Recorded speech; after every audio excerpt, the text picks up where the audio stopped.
তিনি বলেছেন, আমার একটা লেকচারে বলা হয়েছে, যীশু খ্রিস্ট তার শান্তি বর্ষিত হোক বলেছেন, যদি আপনি জান্নাতে যেতে চান আপনাকে সব নির্দেশনা মানতে হবে এবং তাওরাতে উল্লেখিত সকল নিয়মের অনুসরণ করতে হবে। কিভাবে এই যুগে আমরা তাওরাতের সব নিয়ম মেনে চলি? আমি চেষ্টা করব প্রথম দুটো প্রশ্নের জবাব একসঙ্গে দিতে। কি করে আপনি জানবেন যে ইসলাম সঠিক ধর্ম ইবাদতের জন্য, এবং কি করে আপনি জানবেন যে ইসলাম একমাত্র সত্যি? ইসলাম এসেছে আরবি শব্দ সালাম থেকে, যার মানে শান্তি। এটা আরও এসেছে আরবি শব্দ সিলম থেকে, যার মানে আল্লাহর কাছে নিজের ইচ্ছাকে সমর্পণ করা। ইসলাম মানে সর্বশক্তিমান ঈশ্বরের কাছে নিজের ইচ্ছাকে সমর্পণ করে শান্তি অর্জন করা। এবং কোনো গ্রন্থের দাবি যে সেটা ঈশ্বরের বাণী, যে কোনো ধর্মকে প্রমাণ দিতে যে এটা সর্বশক্তিমান ঈশ্বরের কাছ থেকে এসেছে, এই ওহী, এই গ্রন্থ, এই ধর্মকে সময়ের পরীক্ষায় উত্তীর্ণ হতে হবে।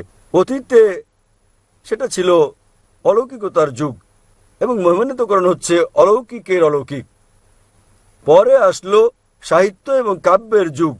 মুসলিম ও অমুসলিম আরব পণ্ডিতেরা একই সুরে তারা দাবি করলেন যে মহিমান্বিত কোরআন ছিল পৃথিবীর বুকে সবচেয়ে ভালো আরবি সাহিত্য।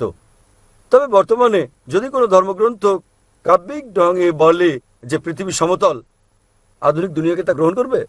খুবই স্বাভাবিক না, কারণ বর্তমান হচ্ছে বিজ্ঞান ও প্রযুক্তির যুগ। তাহলে যদি আপনি এই পরীক্ষাটা করেন বিজ্ঞান ও প্রযুক্তির, বর্তমান সময়ে ধর্মগ্রন্থসমূহের যেগুলো আমাদের কাছে আছে, বিশ্বের বিভিন্ন ধর্মের সকল ধর্মগ্রন্থ পরীক্ষায় ফেল করেছে কোরআন ছাড়া।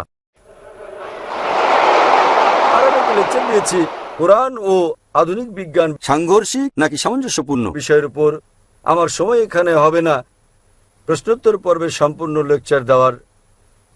তবে আমি উল্লেখ করতে চাই, অ্যালবার্ট আইনস্টাইন বলেছেন, প্রখ্যাত বিজ্ঞানী ও নোবেল পুরস্কার বিজয়ী, যে ধর্ম ছাড়া বিজ্ঞান পঙ্গু এবং ধর্ম বিজ্ঞান ছাড়া অন্ধ।